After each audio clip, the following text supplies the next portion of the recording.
Hi అండి, welcome to Aradhya properties. So friends, మనం ఈరోజు శంషాబాద్ లొకేషన్లో 111 జియోలో ఉన్నటువంటి విఎన్ఆర్ లేఅవుట్లో ఉన్నామండి. సో ఇక్కడ మనకి north east plot for sale, ఒక ప్లాట్ అయితే సేల్కి వచ్చిందండి. సో నేను మీకు ఆ లొకేషన్ అయితే చూపిస్తున్నాను యాజ్ ఆఫ్ నౌ. సో మనకి కనపడే ప్లాట్ ఏదైతే క్లీన్ చేసి ఉందో ఇదే మనకి సేల్కి ఉన్నటువంటి ప్లాట్ అండి. సో టోటల్ వచ్చేసి మనకి 469 స్క్వేర్ యార్డ్స్ అండి ప్లాట్ సైజు. సో మనకి నార్త్ ఈస్ట్ ఇటు క్రాస్ అనేది కొంచెం పెరుగుతుందండి. మనకి ఓవరాల్గా ఇట్లా క్రాస్ కొంచెం నార్త్ ఈస్ట్ క్రాస్ అనేది పెరుగుతుంది.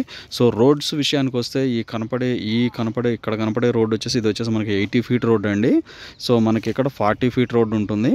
సో ఈస్ట్ ఫేసింగ్ వచ్చేసి 40 ఫీట్ రోడ్డు, మనకి నార్త్ ఫేసింగ్ వచ్చేసి 80 ఫీట్ రోడ్ యాక్సెస్ ఉంటుందండి.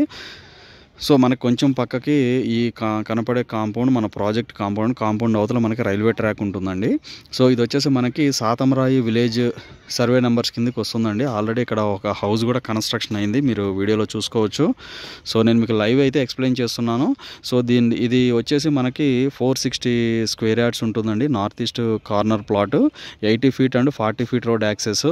సో క్లియర్ టైటిల్ అండి. ఆల్రెడీ ఈ ప్రాజెక్ట్లో ఆల్మోస్ట్ 50 హౌసెస్ అయితే ఎగ్జిస్టింగ్ ఉన్నాయండి. సో జస్ట్ మనకి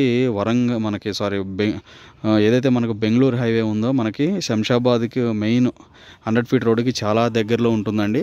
సో మీరు ఇక్కడ చూసుకుంటే మీకు నేను జూమ్ ఇన్ చేసి చూపిస్తున్నాను. మీకు ఒక ఫ్లెక్సీ అయితే కనిపిస్తుంది కదా, అది మనకి 100 ఫీట్ మెయిన్ హైవే అండి, బెంగళూరు హైవే అది. సో జస్ట్ హైవేకి ఒక 1.5 కిలోమీటర్ డిస్టెన్స్లోనే ఈ యొక్క ప్లాట్ అయితే సేల్కి వచ్చిందండి. సో మనకి ప్రైస్ వచ్చేసి 32 కోట్ చేస్తున్నారు, నెగోషియబుల్ ఉంటుందండి. Thank you very much.